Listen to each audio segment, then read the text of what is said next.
book of Job, the first 3 verses of chapter 14. Man who is born of woman is a few days and full of trouble. He comes forth like a flower and fades away. He flees like a shadow and does not continue. And you open your eyes on such a one and bring me to judgment with yourself? Who can bring a clean thing out of the unclean? No one. It was an absolutely beautiful evening some years ago in Raleigh, North Carolina, when Johnny was graduating. Johnny Blazer was his name, true name, not a fictitious name. He was a great student, valedictorian of his class in high school, active in our local church, president of our then Walther League. God had graced him with great intellect and a great personality. And he received a wonderful gift from his parents for graduation. It was a new sports car. And he was so happy. His father was a senior executive of IBM. His mother, very gifted, also a good singer. Graduation was on a Saturday night. On Thursday afternoon, we had his funeral. Why? He was on a country road, driving his new sports car, came to a little crest in the hill, and there was a tractor in that farm country, top of the hill, that he hadn't seen. Instinctively, he turned to the left and had a head-on collision. Man that is born a few days and is full of trouble. There was another couple I had in ministry. I've worked with many things in the last 50 years, 60 years in ministry. There's a young couple in my parish, a little bit older. I'd married them, and they tried desperately to have a child, and they were not successful. They went to doctors. This would have been back in the late 60s, maybe early 70s. We weren't quite as advanced then, but pretty advanced. And what a great joy it was when they came to church one Sunday and said, "We're pregnant." Cute little girl. We had a great gathering after the baptism at the church in the fellowship hall. And the little child was beautiful. All little children are beautiful by God's grace. Never yet seen a little baby not beautiful. The child lived about 6 weeks before we had her funeral. The family was devastated, and so was her church family. Congenital heart issues. During the Vietnam War, I conducted over 200 funerals of people killed in Vietnam. And for most of those, I was what's called the CACO officer. I had an office at Camp Lejeune, and I had 23 counties in the area of eastern North Carolina, a little bit in southern Virginia, and would have to make the notification calls. Always went with 2 or 3 others, because some of those were very troublesome in the sense of knowing people had guns in their homes, and that's a horrible thing to get that news. But many of these still are in my memory. It's one reason Gloria and I went to Vietnam some years ago, to try to put a closure to that Vietnam chapter. And it was a good trip. But I do remember Willie. I remember a lot of people from those days. But Willie happened to be an American black. And I can't help but share with you, I'll tell you, the American blacks carried the brunt of that war. The American whites went to college and deferments, or they went to Canada. Not all of them, but too many of them. And it's the American black community that had a far, far higher percentage than their population. And so many of my funerals were in the black culture of North Carolina. And this Minnesota boy, I learned a lot about the old culture. This was long before Martin Luther King days. It was the old South. It was segregation in its worst. And we had the funeral for little Willie. Willie was his name. And I had many funerals in those cotton fields and particularly around the tobacco fields with over 1,000 people, sometimes up to 2,000 people would come, primarily because of the military nature and also the Marine Corps. But Willie was very unique. It was the culture in that area community that at a funeral like Willie's, we took the casket from the church, put it on the hearse, and drove to significant areas in the community. I remember unloading the casket with the pallbearers, set it at the 50-yard line in the football field because he was a high school football player and well-loved and well-known. We loaded up the casket. After we had it at the 50-yard line, people would gather around and sing a chant, "Big Willie ain't coming back no more. Big Willie ain't coming back no more." And then we loaded him up put the casket in the hearse, went to the fishing creek, put it out by the banks of a river, same thing, "Big Willie ain't come back no more. Big Willie ain't come back." We did that a few other places around town where they went and had hamburgers at night and then went to the cemetery. Death is real, and death is permanent. That's what Job is saying.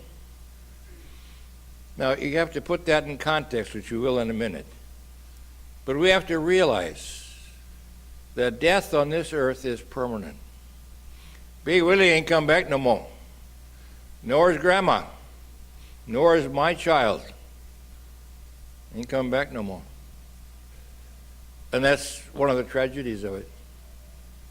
It's over. It's gone. Now, Job had 3 friends, and they talked a lot with him why he is suffering all these problems he's having. And they were putting the blame on Job. It's your fault. You're being punished, is one of the directions they went, or you're not good enough. Have you ever been in a situation where you've had some tragedy or even simply a discomfort, you blame yourself? What am I doing wrong? Why is God punishing me? Why is my family always sick and somebody else isn't? It's got to be my fault. It's my sin. To some degree, we've been driven there. And Job is one who stands up, don't give me that nonsense. God doesn't punish you because of what you've done. We live in a world of sin. All people are sinful. And the punishment is death. It's not whether you had that little accident, not whether you skinned your knee, it's not whether you lost your job. It may well be parts of these are because of our own folly, but that's not God's way of reward and punishment on a daily basis. Why would he say to a thief on the cross, "A thief, today you will be with me in paradise"? He sure didn't deserve it. He yet said, "Lord, remember me. Remember me, Lord." The permanency of death. And we also find out as we look at Job, as he talks with this beautiful, beautiful metaphor, a little later on, he says, man that is born of woman is a few days and full of trouble. We live in a world of sin. We live in a world of danger. We live in a world of death. And that is certain. Terrible certainty. Now, there are many myths about death.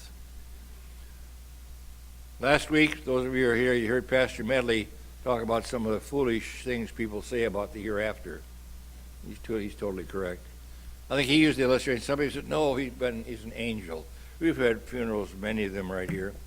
And people will say, well, now he's in that big old golf course in the sky. Or it may be he's at that beautiful, beautiful fishing hole where the fish are biting 24/7. Now, some of these rationales may help in the grief process, frankly. Makes you feel better. But it's not biblical. There's no way we know other than the fact that the Lord tells us. He tells us a place of glory and love and joy. You read the book of Revelation. Puts it in human terms that it's a place that we can't even comprehend. But it's a place where we are with God. And nothing can be more beautiful than being with God. And see, in this area of Job's book, what Job is doing is he has challenged the human mind of all the explanations, all the reasons that we have, because we don't want to live by faith. It is to trust him, trust in Jesus, trusting him. Why are you, he says even to Martha once, when he and Martha and Mary, they were having a discussion. Mary was sitting at his feet. Martha is getting supper ready. Why do you worry about these things, Martha? Why do you got to get all this stuff right? Listen to Mary. Listen to God. Listen to his word. And there comes a point when our intellect isn't all that, it's a big gift of God, but we don't understand the ways of God. That's why a number of times Jesus said to his disciples, I have many things to say to you, but you cannot bear them yet. You wouldn't understand. So I'm going to talk to you in human terms. It's like, how could I explain the inner workings of a nuclear submarine to Christopher Columbus? You wouldn't understand Columbus. And there are many things in our own life we want to understand, and the Lord says, you'll understand in the course of time. You're not ready yet, but you will understand. And then he uses this beautiful, beautiful metaphor, even though what Job is getting at with all of his friends as he refutes their arguments, he's basically challenging his human wisdom against God's wisdom. And he says, basically, none of you know what you're talking about. You say it's my evil? You say that I've caused this, I'm the victim? No. I trust in God, says Job. And we find a little hope here, a little glimpse, a little clue. It's a clue. As Job says these words, if a man dies, shall he live again? It's a good question. If a man dies, shall he live again? What's happening to all those corpses in the cemetery? And then he tells this allegory. Remember this. Remember this all the time, this story. Though the root was old and the stock would die in the ground, yet through the scent of water it will bud and bring forth a new plant. Now visualize, you're walking in the woods and you see a beautiful, beautiful, if it had been an oak tree or any kind of a tree, caught in a hurricane or a cyclone, and it's on the ground. All the roots are pulled up, and it has died. It's an old tree. The branches no longer have leaves. It's just a dead tree. And you see the roots are all out of the ground too. But then you look more closely. There's a little bud. There's a little bud where some very almost microscopic little root found water. And it's blooming. Listen to it again. Though the root was old and the stock died in the ground, yet through the scent of water it will bring forth a new plant. What does Jesus say? I am the water of life. He who drinks of me will never thirst. You see, here's the hint. Here's the hint of hope. Don't give up on that tree. Don't say that tree is dead, because it has found water. Yes, he also says it finds the food it needs. He who drinks of me, or he who eats of my bread, will never hunger and never thirst. That is one of the messages of Job. Now we can go a little farther, but we're not ready yet. We have to first come with that reality. What's the reality we have to come to? We need help. We need help. We can't do it alone. And we wait for the message of Easter. It's not Easter yet. Easter is a couple weeks away. But we understand because we have these hints. We have that hope. And we have that certainty by faith. For that day comes. Even as you and I today, with that little shoot, are dipping in the water. The water of baptism. The water of salvation. The water given to Jesus on the cross. And the hyssop and the sponge. The water of life. It's his promise with which we live. He who drinks of me will never thirst. And that's where Job is coming from. In an Easter morning, when that day comes, it's not tonight, not tomorrow, when that day comes, we will hear another message. And I'll give you a hint. The hint, in the words of Job, is I know that my Redeemer lives.